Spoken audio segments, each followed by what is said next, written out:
Hello, and welcome to our weekly LinkedIn Live leadership series, Voices of Leadership. Thank you for joining us today. I'm Kathy Eastwood, your host and founder and CEO of E=Y. Each week, we explore the fascinating world of leadership, featuring voices from various generations, industries, and backgrounds. A team's job is to deliver business results. The role of the leader is to truly empower, inspire, and enable the people and team to deliver those results. And there's really a repeatable formula for this. It's to drive that success, you have the E3 leadership code. Express the end vision, engage your people, and execute with precision, all powered by emotions. However, each leader's approach to applying that E3 leadership code is unique because there's no one way to show up as a leader. So, our live sessions are really meant to meet these different leaders and showcase their diverse voices of leadership, uncover what drives them, explore their unique leadership styles, core values, and experiences. So, before we get started and introduce our next guest, we love to make this interactive. So if you have a chance, let us know where you're calling in from. Let us know what questions you have. And it's an opportunity for you to all network with others as well. So now I am really looking forward to today's conversation with Michael Anderson. He's someone who just gets it. Leadership, mindset, and the reality of navigating big transitions. Mike has spent years in tech leadership as a CISO, a CTO, a chief risk officer, always helping organizations, especially in education, tackle cybersecurity risk and strategy. But beyond that, he understands what it takes to shift gears and build something new. He's now the founder of Your Thought Live Mindset and host of the Your Thought Life Mindset podcast. He helps leaders overcome the mindset challenges that hold them back. So, Michael and I have had some great conversations already, and I'm pretty confident this is not going to be any different. So, let's jump in. So, Michael, thank you so much for joining us. And, I did a really quick introduction. Why don't you take a moment and really share your journey and how you got here? Thank you, Kathy. I appreciate the opportunity to spend some time with you this morning and also with the guest. It's an incredible honor to be on a show. Your show brings to life what it's really like to be a leader and to sort of culminate all of the skill sets, whether they be hard or soft, to create a dynamic that works for each individual. I was very fortunate, Kathy. After graduating high school, I went straight to the Army. So I didn't know what I wanted to be when I grew up, and I thought, what better place could I go to find out what my outer limits are, get some discipline, and then also get a trade or two to see what really works for Michael. And along the way, I had some fantastic leaders and I had some not so fantastic leaders. We'll probably talk a little about that. But early on, what I found after I found out who I was is that leadership was a big deal in the armed services. And it takes quite a bit of education, training, and practice to really hone that skill. And for 10 years, I served in the Army. And after I departed, I had to start all over. I got a help desk job right out of the Army. I thought there would be a one-to-one transfer for what I did in the military to transfer, or rather to crossing over to what they call a civilian. And it wasn't. So starting all over was a tough pill to swallow because I'd been a leader for 6 years. And so, I get out and I start this new journey at the help desk. And 2 years later, I worked myself back into a supervisory role. And then in 2002, I got my first manager role.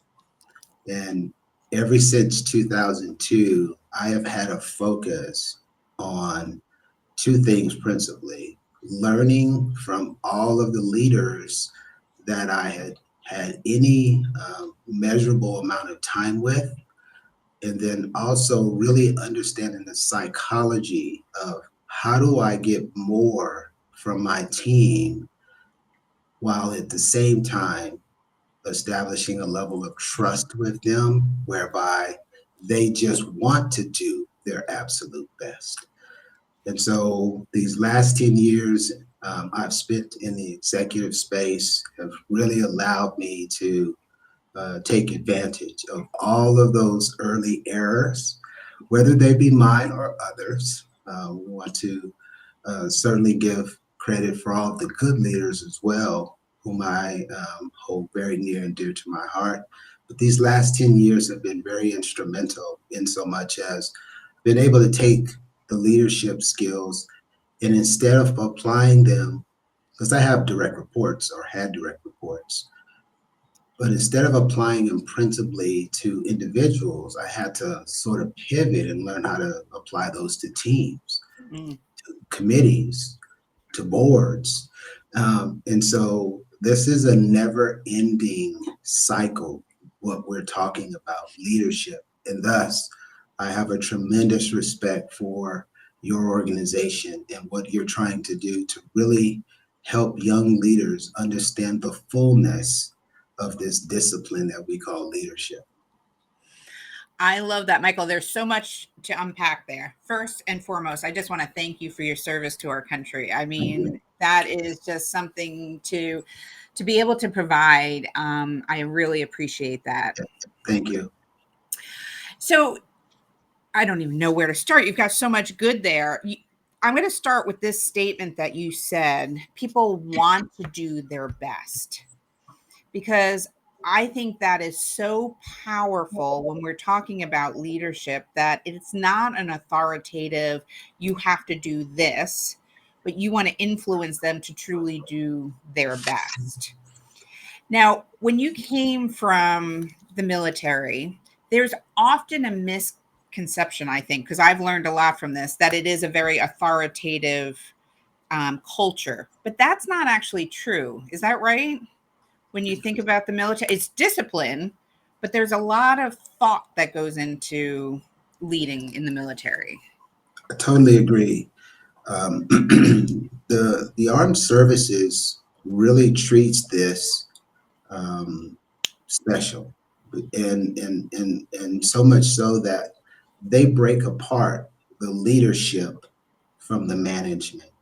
So I'm going to stay on the leadership side for just a moment. When an individual is just about to become a leader, they are immersed in leadership coursework. And then the coursework is followed by practical application. Go practice it now. And what I never anticipated when I started the journey was that I would need to bring back progress reports. And I would then also, from those progress reports, be evaluated on the efficacy of the leadership. So understanding that, I think that goes very well with your statement. But in battle or in combat, the authoritative component comes into play without question.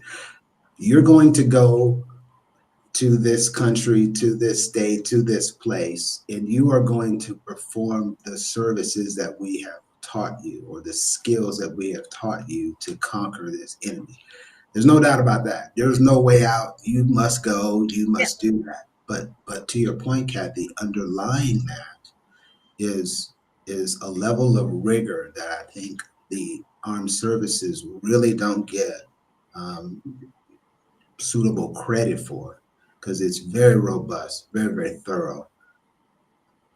Well, and if you think about it, and when I've talked to others, so I love your point of view on this, is you really know about the mission. It's about expressing the mission. What are we doing? Why are we doing it? So that everyone knows it's going to involve and why you're there. Because everyone has to make split decisions, right? And it's really going to be about the mission and making those decisions based on the mission. And so I always think the E3 leadership code actually ties very well into the I military agree. mindset, because Yes. then you got to engage your people, right? You're skilling them for the mission, making sure they know what they need to do, how they're going to engage, and then you have to execute. So to your point, you got to go do it. Yes. So that I think it's got that balance, which true leadership is really all about. It does. It does. And I think there's two things that I want to call out that you just made mention of. When I had leaders coming up through the ranks that um, weren't as effective for whatever reason as I would have liked them to be, one of the principal things that I'm called to I'm recalling is that the inclusion part was missing, right? It was just sort of, hey, I need you to do this, right? And I'm going to do it, right? Because, well, you asked me to do it. But to the extent that an individual really understands, to your point, what is this tied to from a bigger picture perspective, when they gain an appreciation for how this is going to impact the team or the organization, then there's that sort of buy-in from the individual, right? And there's a sort of a motivating factor for them to really get out there and do their absolute best. And I think about vision quite a bit, and helping teams and leaders really convey the vision.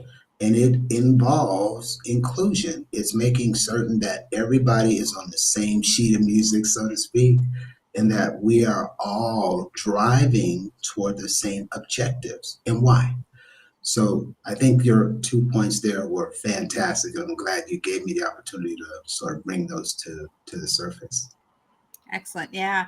So, fast forwarding a little bit, now you get into the civilian workplace, and you said it was very different. Did you get the same leadership training as you started to go up for the ranks, or did you really have to call upon your experiences in the Army, in the military, to figure out what you needed to do? Yeah. So with regard to it being different, one of the things that armed services does incredibly well, in my humble opinion, is they provide structure. And when you have structure all the time, you get kind of like used to it. And so, leaving that and coming, Raytheon was my first employer, a big, Fortune 500 company. I thought certainly a company of this size will be well organized, would have, standard operating procedures like we did. That was not the case. We had a few policies of, a few controls, but it was kind of loosey goosey in comparison. And so, I'm 22, 25 years old now, and I've been in the armed services on I'm 27 now, been in the Army 10 years, and I'm looking and going, this is really different. So I did have to draw on all of the experiences that I had, and I created for myself my own standards and my own left and right boundary. And I did that until I made supervisor. I did it for myself, and then I started doing it for others. And I think, it's in situations like that where you're able to sort of reach back from your past and bring something real solid forward to really help you in your future pursuits, which again is really right in line with your core mission, right? To bring on folks like me and others that are on a weekly basis to really help get the word out that the past doesn't necessarily have to be something that stops you. It can be a tremendous educational tool for your future. Yeah, I agree. I just kind of going back to and finishing up what we were talking about. Sean made a great point. He was commenting on your point that we all need a paycheck, but loyalty comes from understanding how I fit into the bigger picture. Yes, that's beautiful. Right. Yes. And that's what we're doing. So talk to our audience really about some of these experiences that you drew upon. Like what's some of the best attributes you've seen in leadership and what's some of the worst that you said, yep, not going to do that and I need to adjust. Well, I want to make sure I frame this from a positive perspective. Um, when I am new to an organization, one of my principal sort of first steps as a leader, I've always got to do a 30, 60, 90, right, for the executive team. But dropping down one tier, I have something very similar that I do for establishing relationships. I think all of us will appreciate the fact that we have to manage up, we have to manage laterally, and we have to manage down to the individual contributors. And so, as part of my 30, 60, 90, I am evaluating my progress. How many people have I reached out to above me to make that introduction? How many coffees have I done? How many lunches have I sat down with and sort of opened up and shared a little bit about me, what I've done, why I'm here, what you can expect? And how often am I going down and interfacing with the subject matter experts to help them understand how much I appreciate what they're doing, to help them understand the vision, meeting with everyone collectively and sort of broadcasting, here's what we're up to and why. So I think with respect to building trust, right, and touching on Sean's point around loyalty, I I show up differently than a lot of leaders. I show up genuine. I show up authentic. I show up vulnerable. Right. This is me, guys, gals. I am not going to be perfect. I am a work in progress, just like you. But together, if we all adopt the same mindset, we can do whatever we put our minds and hearts to. And let me tell you, people appreciate that. I go beyond just knowing their wife's name and their children's name. I go spend time with them, right? And a lot of folks tell me, I've never had a leader do that before. Like, you're weird, Mike, in a good way. So I take that. I accept that. I think that's fantastic. With respect to attributes, though, I think, and we've talked about it a little bit, but when I was in the armed services, there are some individuals, who take the rank structure for granted. They will be sort of overarching. They'll have elements that make you feel like micromanagement would be a good thing because they're so far above that, literally asking and attempting to interact with your every move. And then some, as we shared, may not be very good at communication, right? There's a lot of folks who bring baggage from their past into their leadership style.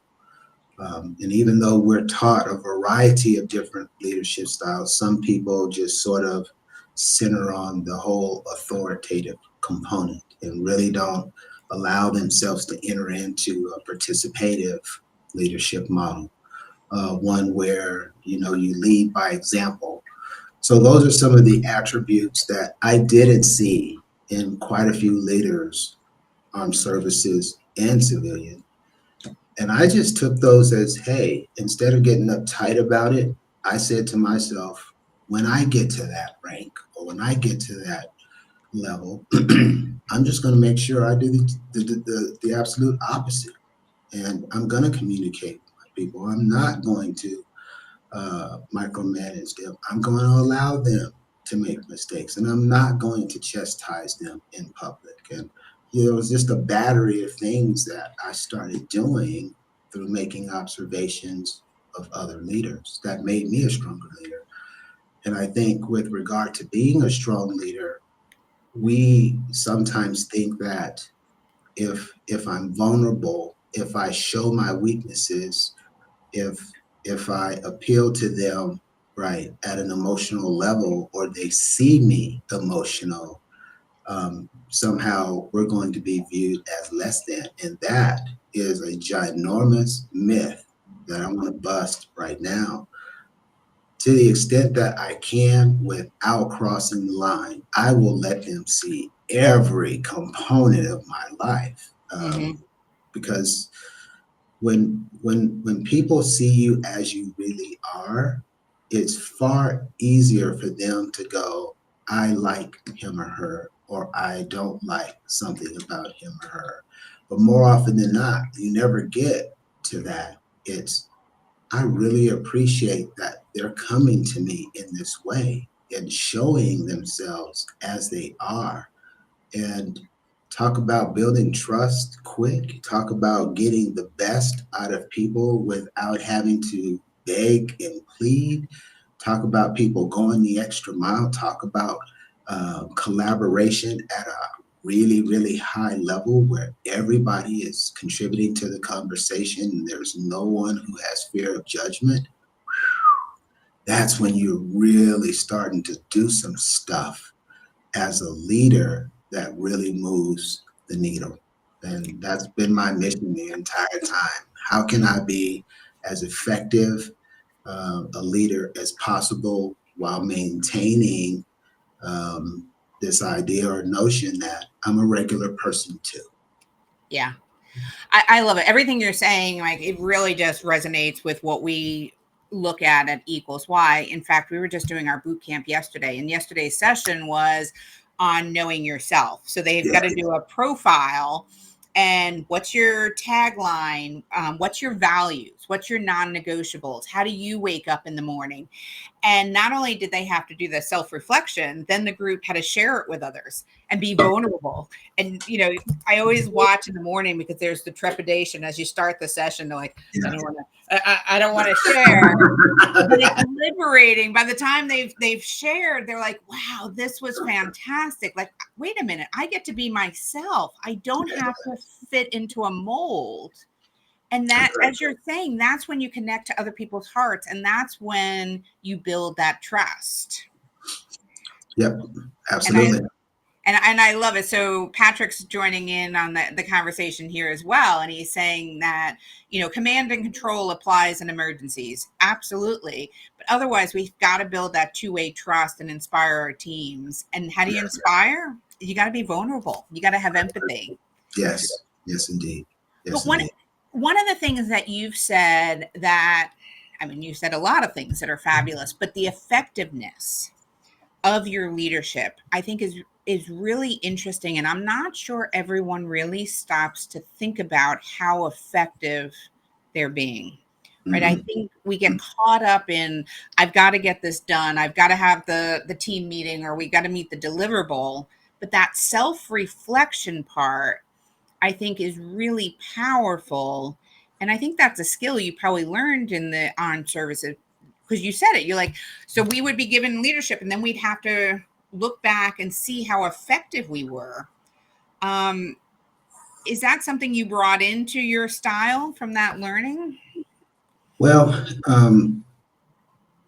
I would say to the exact point that you made around, so there's this thing that a lot of folks in the armed service experience after a mission, after there's a exercise, there's what's called a post-mortem, where we all come together and we say to ourselves, what did we do well? And what are opportunities or areas that we can improve upon? What I did was I adopted that for me on a personal level. Yeah. So there's a couple of different areas that I'm looking at each day. One, how am I doing as an individual who desires to give back to a community? Um, how is it that I'm doing with the management of my household and my loved ones? And how am I doing on my day-to-day job and taking care of the people who I have underneath me? And so when you look at it like that every single day, and I also journal, what tends to happen is you're able to then see the emergence of patterns. Mm. And for me, this is like a gold mine of self-improvement data.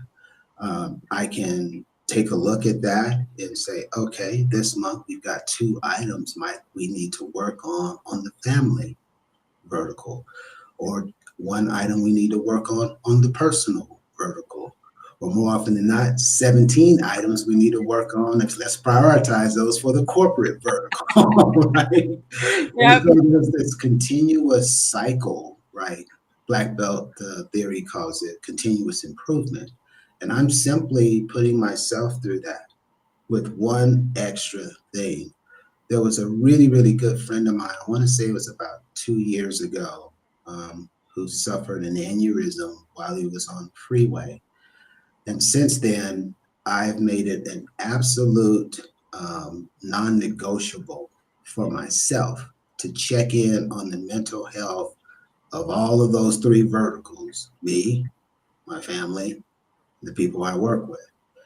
And I know people are saying there's no such thing as work-life balance. I think that's hogwash. There absolutely can be.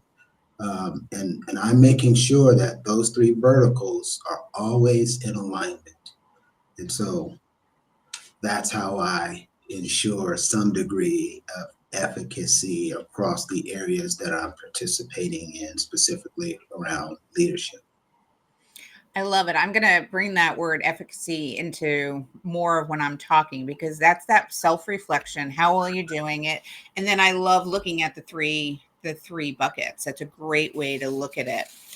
And everyone's piping in and agreeing with everything that you're saying. And, you know, the military background has been a powerful, background, for helping you be a more disciplined professional. Love that. And just now you're making a big journey. So you had the armed services, and then you went into civilian. Now you're making another big leap and a change. Tell us a little bit more about your podcast and where you're going to be focusing as you move forward now. Yeah, happy to do so. As I'm going through life and I'm checking those 3 verticals 2 years ago, I find out that my health is not in the best condition. So we say, all right, let's make some lifestyle changes. We make the lifestyle changes, nothing positive takes place. So we say, okay, well, let's find a functional doctor.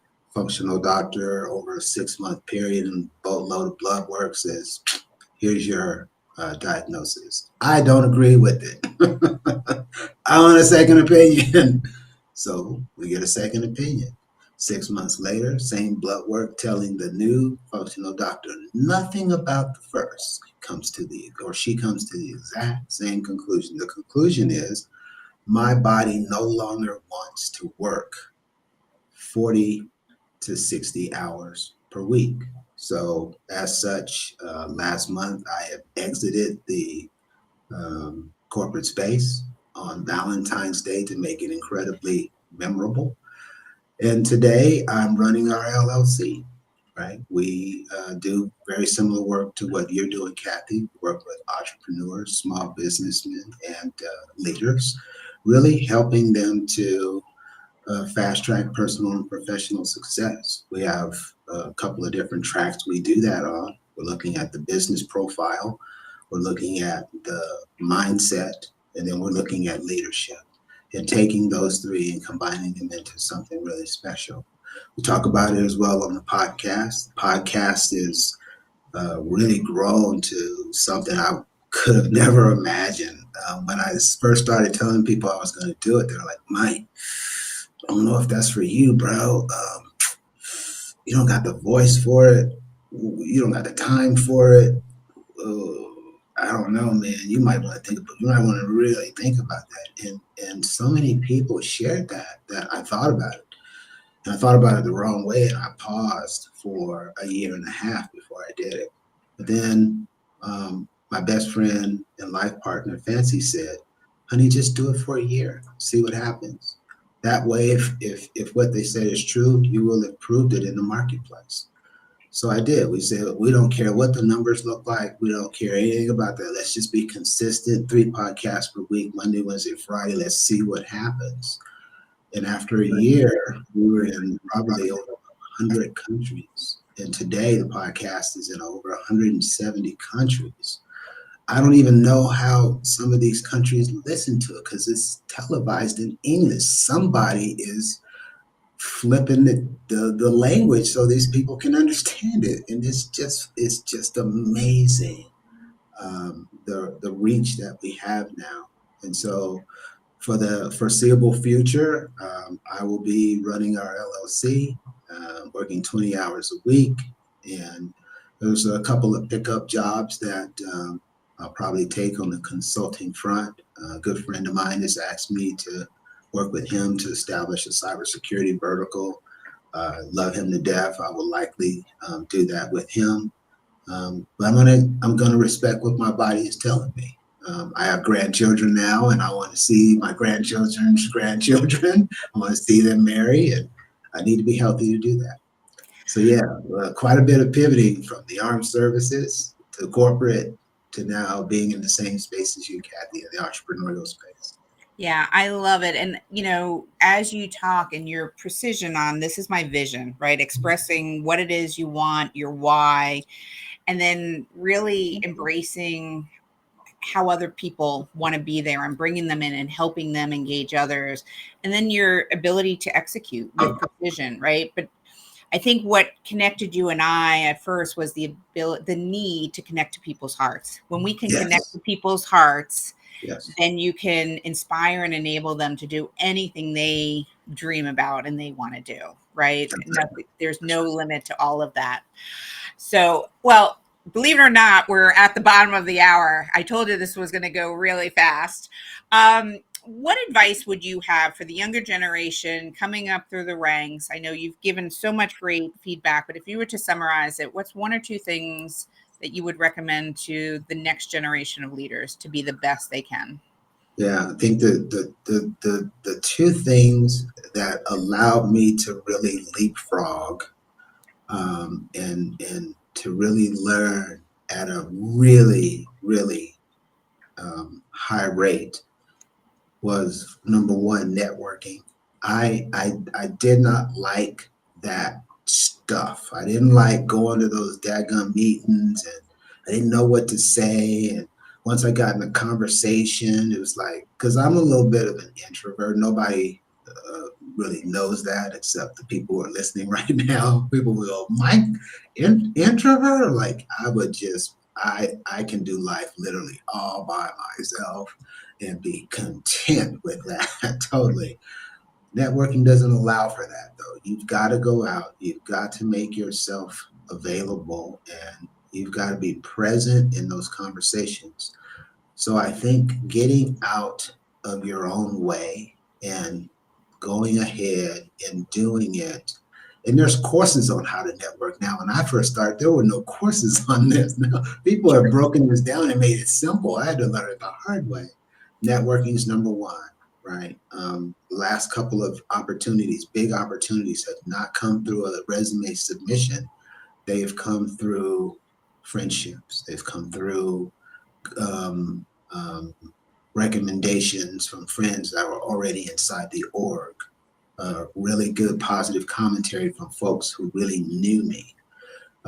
It's a game changer. And then number 2, which probably should be number 1 now that I think about it, is getting mentorship and coaching.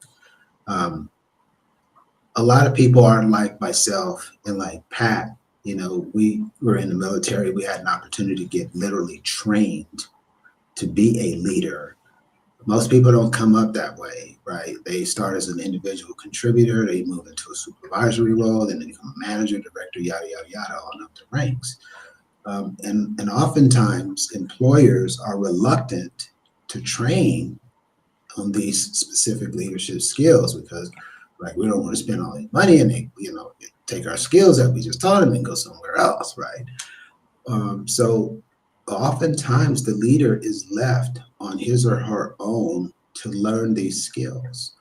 And I think when you're able to link up with someone that you trust, someone you can begin to trust, someone is already one or two leadership levels above you, right? Making yourself again vulnerable and helping them understand I've got goals, I've got dreams, I've got aspirations. I want to be a better leader, but I don't know how. Could you help me? Could you partner with me? Could you spend 1 hour a month with me? Um, that's just incredibly powerful to really help an individual coming up really understand the mechanics of what's needed to be an effective leader. So networking and mentorship, coaching, mentor or guidance, all of those. Yeah, excellent advice. And some stats that always stagger me is 80% of companies, I think, say that their managers are not really equipped to be able to take on the roles, but only 5% of companies are actually making the investments. That's right. And so you really do need to take it on yourself and find different ways, whether it is through, professional coaching, mentors. I always call it, put your board of directors, your personal board of directors together, right? You can have multiple people coming around and helping you because you don't have to do it alone. So. And then put yourself in circles where you're not the most intelligent person. I would always put myself in circles where I was the least of the people, whether it was rank, whether it was knowledge, whether it was perceived importance, whatever. But I wanted to be where they are. So I needed to be around them to see how they do life, to see how they do leadership, to see how they move and ebb and flow with life. Yep. I love it. Well, Mike, thank you so much for joining us today. Thank you to the audience for joining us. Thank you, audience. And your podcast is Your Thought Life Mindset Podcast. I'll suggest everyone to check it out. We can put it in the notes. We'll probably do it right after the show, so it's there. And then also, if you want to learn more about E equals Y, feel free to reach our website at www.e=y.com. But Mike, thank you. And I loved your advice. Really make sure that you're networking and you're getting mentorship to help you to succeed in life. That's right. So, thank you and have a great day, all. Thank you.